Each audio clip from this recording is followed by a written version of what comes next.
Hello my dear learners. आज के इस सत्र में सभी का स्वागत है। आज हम चर्चा करेंगे हिंदी विषय का कोर्स ए, जिसका कोड 002 है। जैसा कि आप देख पा रहे हैं स्क्रीन पे, प्रतिदर्श प्रश्न पत्र 2022-23 सत्र। आप लोग इससे परिचित हैं। हिंदी का जो अगला परीक्षा होगा सभी जानते हैं। इसके पूर्णांक जो है 80 होते हैं। समय 3 घंटा मिलता है और सामान्य निर्देश इस प्रकार आप देख सकते हैं स्क्रीन पर। पहला है कि इस प्रश्न पत्र में 2 खंड हैं। इस प्रश्न पत्र में 2 खंड क और ख। खंड क में वस्तु पूरक बहुविकल्पी और खंड ख में वस्तुनिष्ठ और वर्णनात्मक प्रश्न दिए गए होंगे। प्रश्न पत्र के दोनों खंडों में प्रश्नों की संख्या 17 होगी। सभी प्रश्न अनिवार्य हैं। यथासंभव सभी प्रश्नों के उत्तर क्रमानुसार लिखना चाहिए। लिखिए, इसमें निर्देश दिया लिखना चाहिए हमें। खंड क में कुल 10 प्रश्न हैं, जिनमें उप प्रश्नों की संख्या 49 है। दिए गए निर्देशों को पालन करते हुए 40 उप प्रश्नों का उत्तर देना अनिवार्य है। ये जो 40 उप प्रश्न हैं, इनका उत्तर देना अनिवार्य है। पांचवा जो बिंदु है, खंड ख में 7 प्रश्न हैं। सभी प्रश्नों के साथ उनके विकल्प भी दिए गए हैं। निर्देशानुसार विकल्प का ध्यान रखते हुए सभी प्रश्नों के उत्तर दिया जाना चाहिए। हमें लगता है मेरे प्रिय लर्नर्स, आप लोगों को समझ में आ गया होगा। सभी लोग जानते हैं, इससे परिचित है, ये नया नहीं है। हिंदी विषय, क्योंकि हम लोग आपस में भी बात हिंदी में करते हैं, अपनी भाषा में करते हैं, तो कहीं ना कहीं जीवन के प्रत्येक पल में हिंदी हमारे साथ रहता है। संभवतः हिंदी को हम लोग बहुत सरल मानते हैं, लेकिन इसके शब्द और भी जटिल हैं। बहुत से हिंदी के शब्द ऐसे हैं कि जिसे हम पूर्ण रूप से परिभाषित नहीं कर पाते हैं। बहुत ही कठिन होता है। और हमारी राय ये है कि आप लोगों को हिंदी पर विशेष ध्यान देना चाहिए। हिंदी भाषा जो है बहुत ही, उसमें मिठास होता है। तो चलिए, इसको छोड़ते हुए हम लोग आगे बढ़ते हैं। पहला प्रश्न आपके प्रश्न पत्र में इस प्रकार दिया जाएगा। हमें जहां तक समझ है, और ये तो आप समझ ही गए, प्रतिदर्श प्रश्न पत्र है, तो इसी प्रकार प्रश्न आएंगे। पहला प्रश्न आपका खंड अ में दिया जाता है। तो उसमें दिया ये जाता है कि आप कोई चीज, कहानी एक छोटा सा दिया जाए। तो देखिए लिखा है प्रश्न 1, जिसे एक बोलते हैं हिंदी में। ठीक है। प्रश्न 1, निम्नलिखित गद्यांश पर आधारित बहुविकल्पी प्रश्नों के सर्वाधिक उपयुक्त विकल्प चुनकर लिखिए। इसको फटाफट थोड़ा तेजी से हम लोग पढ़ेंगे, और पढ़ के इसके आधार पे जो प्रश्न नीचे दिए गए होंगे उसका हम लोग उत्तर देंगे। घर जैसा छोटा सा शब्द भावात्मक दृष्टि से बहुत विशाल होता है। इस आधार पर मकान, भवन, फ्लैट, कमरा, कोठी, बंगला आदि इसके समानार्थी बिल्कुल भी नहीं लगते हैं, क्योंकि इनका सामान्य संबंध दीवारों, छतों और बाहरी और आंतरिक साज सज्जा तक सीमित होता है। जबकि घर प्यार, भरोसे और रिश्तों की मिठास से बनता है। घर किससे बनता है? प्यार, भरोसे और रिश्तों की मिठास से बनता है। एक आदर्श घर वही है जिसमें प्रेम और व भरोसे की दीवारें आपसी तालमेल की छतें, रिश्तों की मधुरता के खिले खिले रंग, स्नेह, सम्मान और व संवेदनाओं की सज्जा हो घर इसे आदर्श घर इस प्रकार होने चाहिए। घर में भावात्मकता है, वह भावात्मकता जो संबंधों को महकाकर परिवार को जोड़े रखती है। यह बात हमें अच्छी तरह याद रखनी चाहिए कि जब रिश्ते महकते हैं तो घर महकता है। प्यार अटखेलियां करता है तो घर अटखेलियां करता है। रिश्तों का उल्लास घर का उल्लास होता है।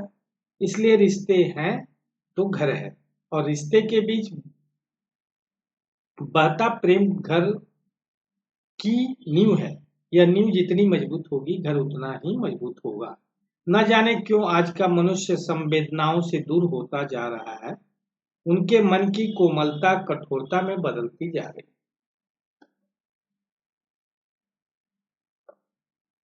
दिन रात कार्य में व्यस्त रहने और धनोपार्जन की अति तीव्र लालसा से उसके अंदर मसनियत बढ़ रही है। इसलिए उसके घर के मायने बदल रहे हैं, उसकी अहमियत बदल रही है। इसी कारण आज परिवार में आपसी कलह, द्वंद्व आदि बढ़ रहे हैं। आज की पीढ़ी प्राइवेसी, वैयक्तिकता के नाम पर एकाकीपन में सुख खोज रही है। पहले के लोग भाई बहुत आपस में रहते थे, मिलजुल के रहते थे, तो कोई दिक्कत नहीं होता था। आज हम लोग एकाकीपन में अपनी सुख खोज रहे हैं, तो ये संभव नहीं है। इस दिए गए कहानी से पता चलता है। उसकी सोच मेरा कमरा मेरी दुनिया तक सिमट गई है। एक छत के नीचे रहते हुए भी हम एकाकी होते जा रहे हैं। काश सब घर की अहमियत समझें और अपना अहम हटाकर घर को घर बनाए रखने का प्रयास करें। आइए चलते हैं प्रश्नों पे। यहाँ पे प्रश्न के दिए गए हैं आपको। पहला प्रश्न है, भावात्मक दृष्टि से घर जैसे छोटे से शब्द की विशालता में निहित है। कथन पढ़कर सही विकल्प का चयन कीजिए। प्रेम, विश्वास, नातों का माधुर्य और संवेदनाएं, आकर्षक बनावट, लोग सुंदर, लोग वैभव और सफलता, सुंदर रंग संयोजन नहीं, स्नेह, सम्मान, सरसता, संवेदनाएं, संपन्नता, साज सज्जा। इसको भी नहीं होना चाहिए जो आदर्श है। प्रेम, विश्वास, नातों का माधुर्य व संवेदनाएं, यही ऑप्शन सही है, यानी अपना विकल्प क सही है। दूसरे प्रश्न को देखते हैं। सामान्य रूप में मकान, भवन, फ्लैट, कमरा, कोठी आदि शब्दों का संबंध किससे होता है? हृदय की भावनाओं से, वैभव और समृद्धि से, स्थानीय विधाओं से, बनावट और सजावट से।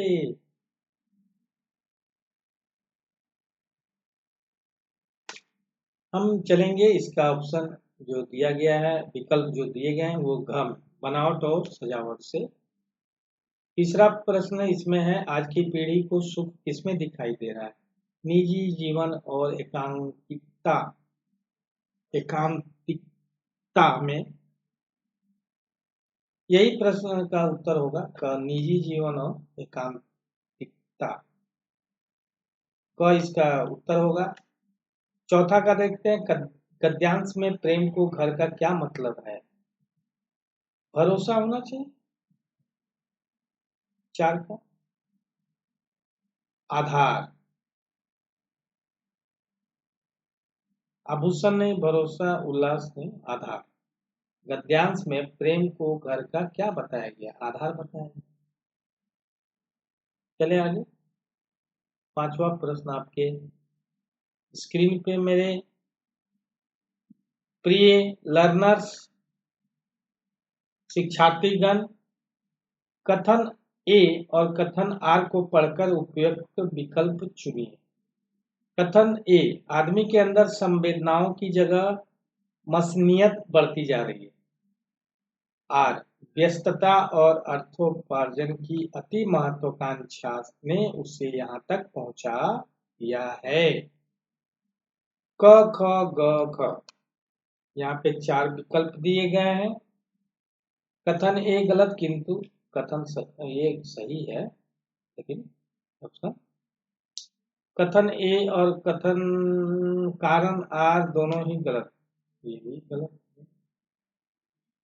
कथन ए सही है तो, और कारण ए सही व्याख्या है, यानी कथन ए का सही व्याख्या कथन आर है। तो हम लोग ग पे जाएंगे, ग के साथ जाएंगे। ग सही विकल्प है इस प्रश्न का। अब देखते हैं प्रश्न 2। प्रश्न 2 में क्या दिया है। एक कविता दी गई है। निम्नलिखित 2 पद्यांशों में से किसी एक पर आधारित बहुविकल्पी प्रश्नों को सर्वाधिक उपयुक्त विकल्प चुनकर लिखिए। सच हम नहीं, सच तुम नहीं, सच है महज संघर्ष ही। संघर्ष से हटकर जिए तो क्या जिए हम या कि तुम। जो नत हुआ वह मृत हुआ, ज्यों वृंत से झरकर कुसुम। जो पंथ भूल रुका नहीं, जो हार देख झुका नहीं। जिसने मरण को भी लिया हो जीत, है जीवन वही। सच हम नहीं, सच तुम नहीं, सच है महज संघर्ष। ऐसा करो जिससे न प्राणों में कहीं जड़ता रहे, जो है जहां चुपचाप अपने आप से लड़ता रहे। जो भी परिस्थितियां मिले, कांटे चुभे कलियां खिले, टूटे नहीं इंसान, बस संदेश यौवन का यही। सच हम नहीं, सच तुम नहीं, सच है महज संघर्ष ही। अपने हृदय का सत्य अपने आप हमको खोजना, अपने नयन का नीर अपने आप हमको पोंछना। आकाश सुख देगा नहीं, धरती पसीजी है कहीं। हर एक राही को भटक कर ही दिशा मिलती रही। सच हम नहीं, सच तुम नहीं, सच है महज संघर्ष। आइए इस पे प्रश्न देखते हैं। इस कविता के केंद्रीय भाव हेतु दिए गए कथनों को पढ़कर सबसे सही विकल्प चुनिए। प्रतिकूल के विरुद्ध जूझते हुए बढ़ना ही जीवन की सच्चाई है। परिस्थितियों में समझौता करके जोखिम से बचना ही उचित है। लक्ष्य संधान हेतु मार्ग में भटक जाने का भय त्याग देना चाहिए। जीवन में अपने छाले खुद सहलाने का दर्शन अपनाना चाहिए। कथन क, कथन 2 सही है। ख में 1 और 3 सही है। कथन ग में कथन 1, 3, 4 सही है। घ में 1, 2, 3, 4 यानी सब सही है। तो इस 4 दिए गए विकल्पों में सही और उपयुक्त हम लोगों को चुनना है। तो हम लोग जाएंगे ग के साथ। कथन 1, 3, 4 सही है। प्रतिकूल के विरुद्ध जुड़ते हुए बढ़ना ही जीवन की सच्चाई। लक्ष्य संधान हेतु मार्ग में भटक जाने का भय त्याग देना चाहिए और जीवन में अपने छाले खुद सहलाने का दर्शन अपनाना चाहिए। प्रश्न 2 को देखा जाए, क्या है प्रश्न 2 आपके सामने। मरण अर्थात मृत्यु को जीतने का आशय, मृत्यु को जीतने का आशय साधुता और साधना से अमरत्व प्राप्त करना, योग्याभ्यास और जिजीविषा से दीर्घायु हो जाना, अर्थ बल और दृढ़ इच्छा शक्ति से जीवन में कष्ट मुक्त करना, जीवन को कष्ट मुक्त करना, जीवन और जीवन के बाद भी आदर्श रूप में स्मरण किया जाना चाहिए। ये 4 विकल्प इस बात के लिए क्या सही है, इसे देखना है। उपरोक्त जो हम लोगों ने अभी कविता पढ़ी है उसके आधार पर ये प्रश्न दिए गए हैं। प्रश्न का उत्तर हम लोग ग के साथ जाएंगे। घ के साथ जाएंगे। जीवन और वह जीवन के बाद भी आदर्श रूप में स्मरण किया जाना चाहिए। यही उपयुक्त इस प्रश्न का उत्तर है। प्रश्न 3 का, आकाश सुख देगा नहीं, धरती पसीजी है कहीं, का अर्थ क्या है। क तो नहीं होना चाहिए। ख ग ग हम लोग ग से चलेंगे, ग पे चलना चाहिए हम लोग को। जुझारू बनकर स्वयं ही जीवन को दुख दूर किए जा सकते हैं। ठीक है। चौथा प्रश्न का उत्तर खोजते हैं। इसमें भी 4 विकल्प दिए गए हैं। अपने आप से लड़ने का अर्थ क्या है? अपने आप से लड़ने का अर्थ क्या है? सही विकल्प होगा ग, अपनी दुर्बलताओं की अनदेखी न करके उन्हें दृढ़ता से दूर करना चाहिए। अपनी दुर्बलताओं को दूर करना चाहिए। प्रश्न 5 को देखा जाए। युवा अवस्था में हमें युवा अवस्था हमें सिखाती है कि कथन पढ़कर सही विकल्प का चयन करें।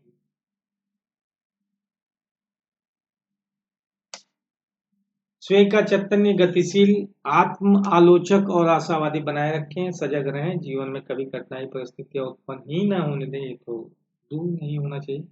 सुख दुख उतार चढ़ाव के भाग्यवादी बनकर स्वीकार करना सीखें।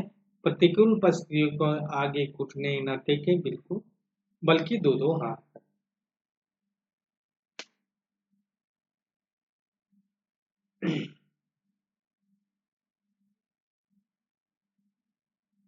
पांचवा का ख, 1 और 4 सही है। स्वयं को चैतन्य गतिशील, आत्म आलोचक और आशावादी बनाए रखें और प्रतिकूल परिस्थितियों के आगे घुटने न टेके बल्कि दो दो हाथ करें। अथवा में भी एक कविता दिया जाता है और उसे भी हमें करना चाहिए। जो आपको सही लगे, सही आपको सुविधा अनुसार कीजिए। फसल किसान के कच्चे अधपके सपनों की लहलहाती आस है। यह उसके हृदय की गहराइयों में अंकुरित एक विश्वास है। यह विश्वास ढही हुई दीवार की चिनाई का, 18 पार की चुकी बेटी की सगाई का, पर चुनिए की उधारी चुकाने का, मन के सपनों को नए परिधान पहनाने का। इसी विश्वास की सलामती के लिए वह मुदता है आंखें दिन में न जाने कितनी बार, और दुआएं प्रेषित करता है ऊपर। भरोसे और आशंका की रस्साकसी में न जाने कितनी बार वह जगता है नींद से, और जगा देना चाहता है उस परमात्मा को भी जिसके बारे में सुनता आया है कि सभी कुछ उसके ही हाथ में है। सभी बोलते हैं कि परमात्मा के हाथ में सब कुछ है। ऐसा नहीं है, कर्म हमें करना चाहिए। ये किसान के बारे में कविता है। किसान के पास समस्याएं भी हैं, लेकिन वो अपने बलबूते अपनी मेहनत से क्या क्या कर पाता है। कवि विनोद परसुन, डॉक्टर विनोद परसुन जी इस कविता को लिखे हैं। और इसलिए जब फसल सौंधियाती है, असल में किसान के सपने सौंधियाते हैं, और फसल घर आ जाने पर सपने पक जाते हैं। फसल को किसानों के कच्चे अधपके सपनों की लहलहाती आस कहने का कारण, बारिश हो गया, बाढ़ आ गया, पहला फसल देखकर बैंकों से सस्ते ब्याज पर ऋण सरलता से मिल जाना, फसल से किसानों के सपनों की संबद्धता और भावात्मक लगाव होना, फसल से जुड़ी निराई सिंचाई कटाई गहाई भंडारण आदि के सपने देखना, फसल से ही जीवन की जरूरी इच्छाओं को साकार होने की संभावना जुड़ी होना। इसमें चलते हैं अथवा में, तो हम चलेंगे इसके ऑप्शन ग होंगे। कथन 2 और 4 सही है। फसल के से किसानों के सपनों की संबद्धता और भावात्मक लगाव होना है। और चौथा, फसल से ही जीवन की जरूरी इच्छाओं के साकार होने की संभावना जुड़ी होना। ये दो विकल्प इस प्रश्न 1 का उत्तर है। प्रश्न 2 का, किसान के हृदय की गहराइयों में अंकुरित हुआ विश्वास की परिधि में आ जाते हैं। कुछ पाकर सामाजिक कार्य करने की इच्छाएं, अति आवश्यक कार्य और मन के भावात्मक सपने, आधुनिक कृषि यंत्र आदि जुटा लेने की अभिलाषा, कठिन समय के लिए कुछ बचाकर रखने की योजना है। अति आवश्यक कार्य और मन के भावात्मक सपने दो के क्या होंगे? ख। अति आवश्यक कार्य के लिए तो किसान कितना खुश है। प्रश्न 3 दुआएं प्रेषित करता है, ऊपर तक का आशय क्या है? ईश्वर को प्रसन्न करने के लिए सामूहिक यज्ञ करके फसल की कुशलता है तो मन ही मन ईश्वर को प्रार्थना करें। ग के साथ हम लोगों को जाना चाहिए। कोई भी भगवान, क्योंकि भगवान पे सब भरोसा भगवान ही सभी करते हैं, तो हम लोग सभी भगवान पे भरोसा करते हैं, कर्म लेकिन करते जरूर हैं। प्रश्न 4 भरोसे और आशंका की रसाकसी में पंक्ति के आधार पर किसान की मनोदशा से जुड़ी सही विकल्प क्या है? ईश्वर पर ईश्वर पर अटूट विश्वास की वे फसलों को कोई हानि नहीं होने देंगे। ईश्वर पर विश्वास किंतु फसल की कुशलता को लेकर मन आशंकित रहना। परिश्रम पर पूर्ण विश्वास किंतु भाग्य में क्या लिखा है इससे सदा आशंकित रहना। स्वयं पर भरोसा करना किंतु प्राकृतिक आपदाओं की आशंका से सदैव भयभीत बने रहना। 4 विकल्प है प्रश्न 4 के, तो हमें क्या उत्तर देने चाहिए? चलिए ख पे हम लोग चलते हैं। ख पर विश्वास करते हैं, ईश्वर पर विश्वास किंतु फसल की कुशलता को लेकर मन आशंकित रहता है किसान। प्रश्न 5 का देखते हैं, वही कथन ए कारण आर। कथन ए है और कारण आर है, पढ़कर उपयुक्त विकल्प चुनिए। किसान अपनी फसल के साथ भावात्मक रूप से जुड़ा होता है। सही है। व्यवसाय और व्यवसाय के बीच ऐसे संबंध स्वाभाविक हैं।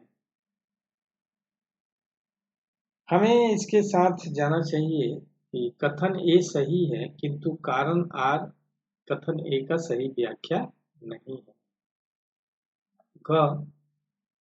घ पे टिक होना चाहिए क्योंकि कथन एक सही है लेकिन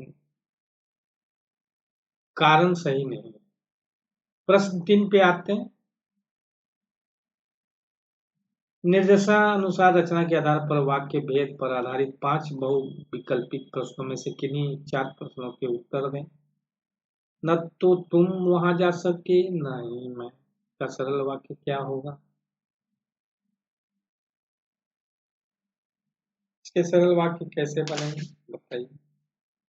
प्रश्न 3 का पहला एक का क, तुम और मैं दोनों ही वहां नहीं जा सकते। सूर्योदय होते ही प्रकृति का सौंदर्य खिल उठता है, इसका संयुक्त वाक्य क्या होगा? हम लोग ख से जाएंगे। सूर्योदय होता है और प्रकृति का सौंदर्य खिल उठता है। सबके एक एक अंक निर्धारित हैं। मूल्यांकन में इसे विशेष ध्यान दिया जाता है। आपकी आवाज उठाने पर सभी आपके साथ खड़े हो जाएंगे, इसका मिश्र वाक्य बनाएं। तीसरा में भी हम लोग ख के साथ जाएंगे। आप आवाज उठाएंगे तो सभी आपके साथ खड़े हो जाएंगे। चौथा प्रश्न का उत्तर देखते हैं। निम्नलिखित वाक्यों में मिश्र वाक्य पहचान कर नीचे दिए गए सही विकल्प को चुनिए। तो यह 4 में हम जाएंगे घ के साथ। कथन 1 2 3 4 5 सही है, सब सही है। आप कह सकते थे ऐसे, ठीक है।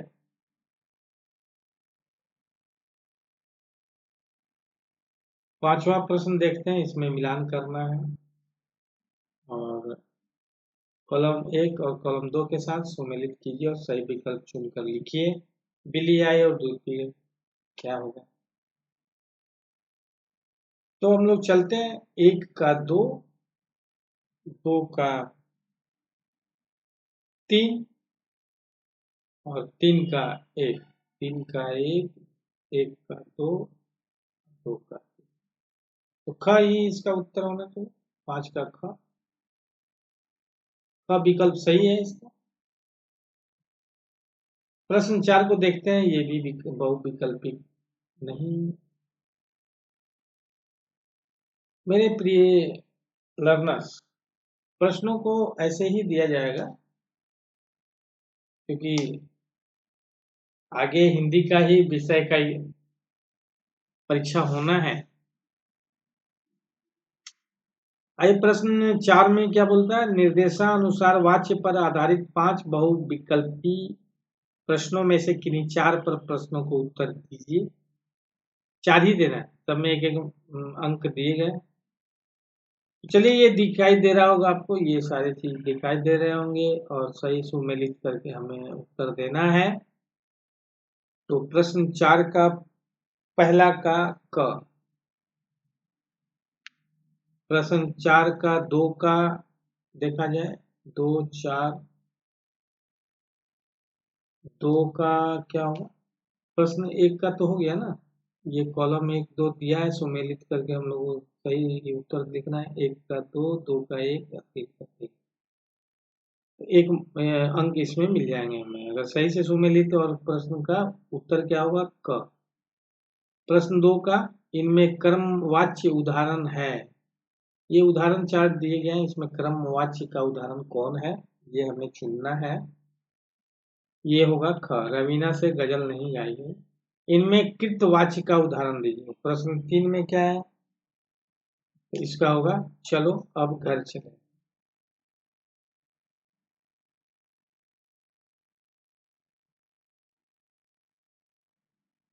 कृतवाच्य।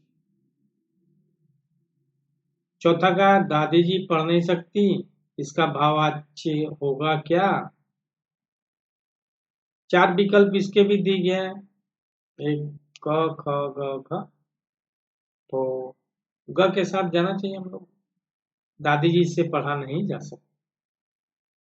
5 दिया गया, 4 ही करने हैं हमें।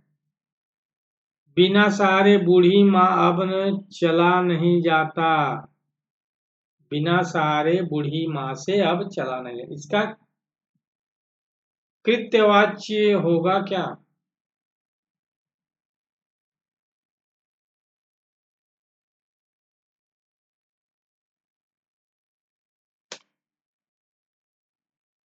कृतकर्त्री। बिना सहारे बूढ़ी माँ अब चल नहीं सकी। 5वां का क्या हुआ? ख, बिना सहारे बूढ़ी माँ अब चल नहीं पाती है।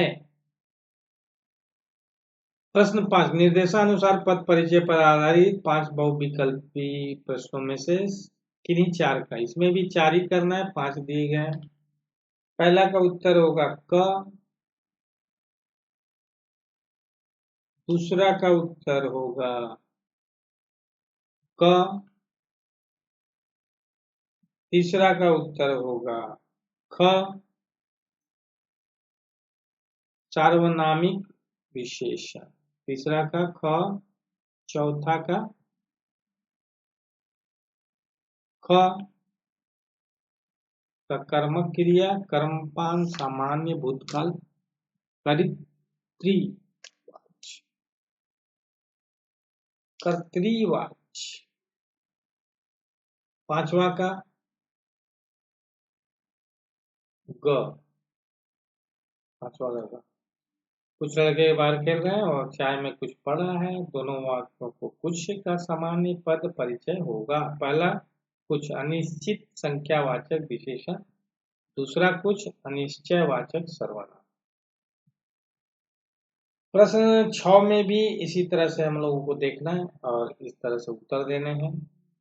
निर्देशानुसार अलंकार पर आधारित 5 बहुविकल्पी प्रश्नों में से किन्हीं 4 प्रश्नों के उत्तर।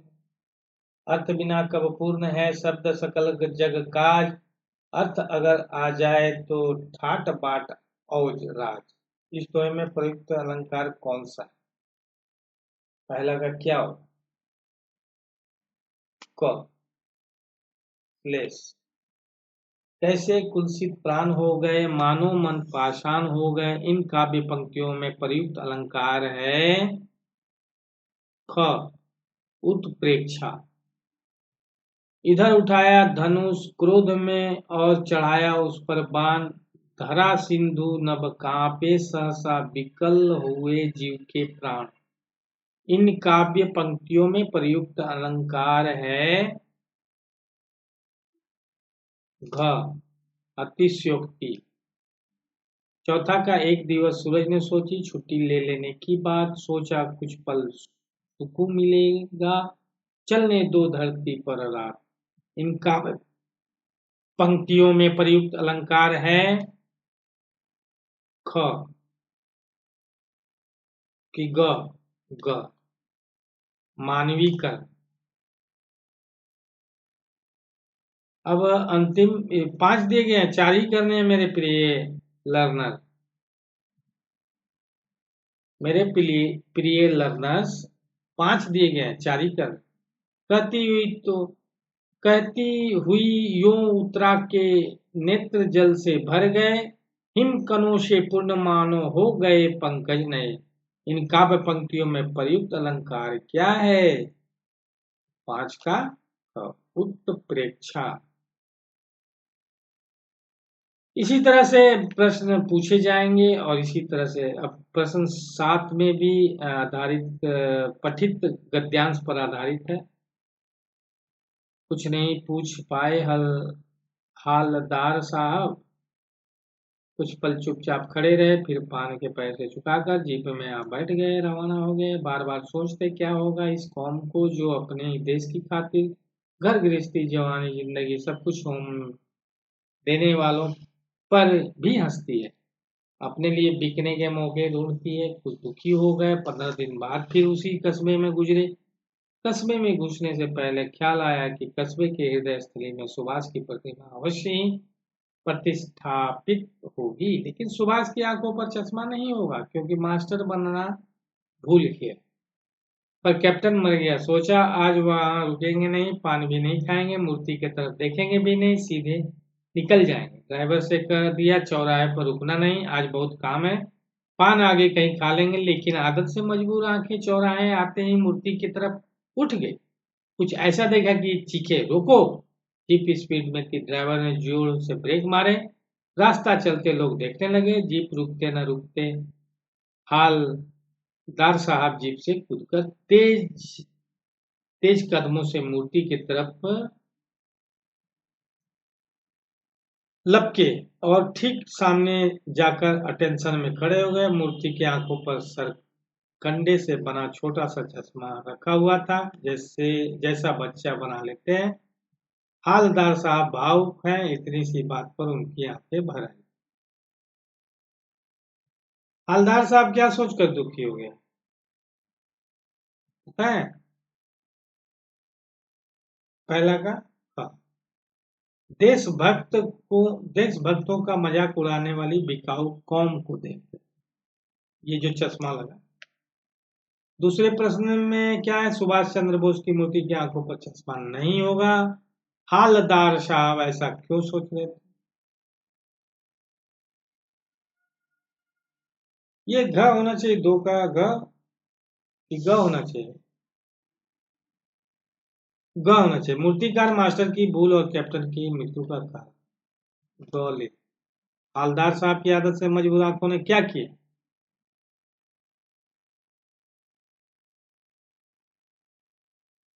चौराहे पर आते ही स्वभावतः मूर्ति की ओर उठ गई। 3 का ग होना चाहिए। हाँ, सही है। हालदार साहब क्यों चीख पड़े?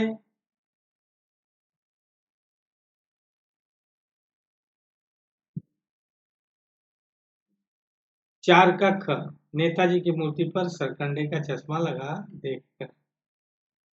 सरकंडे से बना छोटा सा चश्मा किस बात का प्रतीक था?